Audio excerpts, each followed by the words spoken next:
நம்ம சூப்பராக cream cheese brownie ஒன்று பண்ணுவோமா?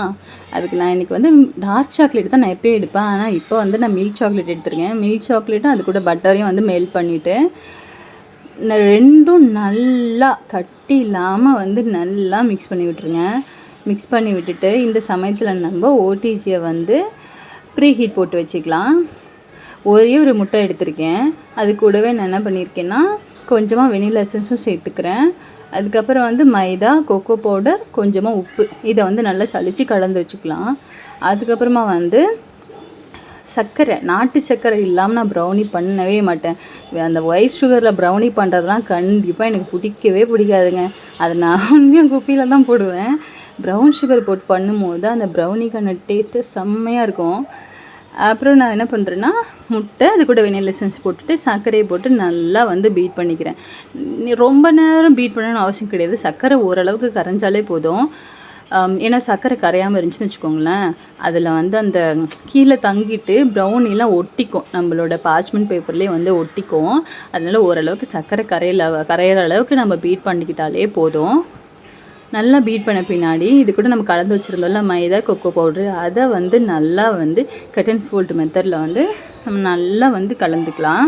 கட்டி இல்லாமல் அங்கங்கே வந்து மைதா வந்து கலக்காமலாம் விடாதீங்க, நல்லா கலந்துக்கோங்க.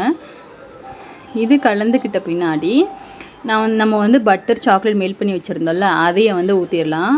ஊற்றிட்டு க்ரீம் சீஸ் வந்து கொஞ்சம் கட்டியே இருந்தாலும் நான் என்ன பண்ணுவேன், ஒரு 10 ml வந்து காய்ச்சின பாலை ஊற்றி நல்லா வந்து கலந்து வச்சுருக்கேன். அதில் ஒரு பாதிக்கு மேலே வந்து நம்ம இதுக்குள்ளே போட்டுக்கலாம். போட்டுட்டு நல்லா வந்து கலந்து விட்டுறலாம். கட்டி எங்கேயும் இல்லாமல் நல்லா கலந்து விட்டுங்க. இப்போ பேட்டர் வந்து சமத்தியாக வந்து ரொம்பவே திக்காக வந்து பேட்டரு கிடைக்கும். இது நல்லா கலந்து விட்டுட்டு நான் ஆல்ரெடி வந்து டின்னு வந்து ரெடி பண்ணி வச்சுருக்கேன். அந்த டின்னில் வந்து நம்ம இப்போ வந்து பேட்டரை வந்து போட்டுக்கலாம். இதில் வந்து நம்ம ஓடிஜி வந்து இப்போ ப்ரீ ஹீட் ஆகிட்டே இருக்கணும். இப்போ நம்ம வந்து டின்னில் வந்து போட்டுக்கலாம். போட்டுட்டு நான் மீதி வச்சுருந்தேன்ல அந்த சீஸு, அதை வந்து நான் இப்போ வந்து நல்லா மேலேயே போட்டு நல்லா வந்து கலந்துக்க போகிறேன். பார்த்தீங்களா பேட்டர் வந்து எவ்வளோ திக்காக இருக்குது பாருங்கள். மீதியை க்ரீம் சீஸ் போட்டு அப்படியே நம்ம ஒரு ஸ்கியூவர்ஸில் வந்து அப்படியே அந்த பக்கம் இந்த பக்கம் இந்த பக்கம் உருட்டுன்னு உருட்டிட வேண்டியதான். உருட்டினா அது ஒரு டிசைன் மாதிரியும் இருக்கும், அங்கங்கே கட்டி இல்லாத மாதிரியும் இருக்கும். இந்த மாதிரி நல்லா வந்து கலந்துட்டு நம்ம வந்து பேக் பண்ணிக்க போகிறோம். நான் வந்து இன்றைக்கி மார்ஃபி ரிச்சஸில் தான் வந்து பேக் பண்ண போகிறேன்.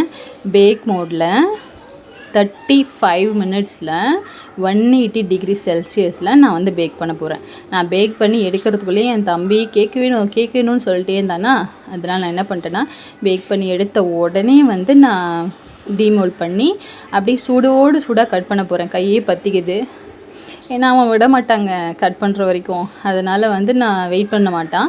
அதனால் நான் இந்த சூட்டோடவே வந்து கட் பண்ணிக்கிறேன். நமக்கு ப்ரௌனி ஒட்டாமல் வர்றதுக்கு ஒரு பெரிய சீக்கிரட்லாம் இல்லை, ஒரு மொக்க சீக்கிரட் தான். நம்ம வந்து ஒரு நல்ல குவாலிட்டியான ஒரு பார்ச்மெண்ட் பேப்பரை வந்து வாங்கினோம். அப்போ தான் நமக்கு ப்ரௌனியில் நல்லா ஒட்டாமல் நல்லா சூப்பராக கிடைக்கும். பாருங்கள், ஒரு ட்ராப் கூட ஒட்டலை. அதுக்கு நம்ம பண்ண வேண்டிய முதல் வேலை வந்து பார்ச்மெண்ட் பேப்பரை சூப்பராக வந்து நம்ம செலக்ட் பண்ணணும், நல்லதாக ஒரு பிராண்டில். ஓகேவா?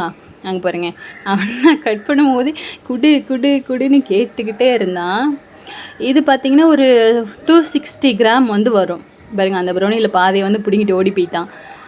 இது வந்து 260 கிராம் வரும். இது கூட நம்ம வந்து என்ன ஒரு டாப்பிங்ஸும் வந்து கொடுத்துக்கலாம். அவ்வளோதான். டடா.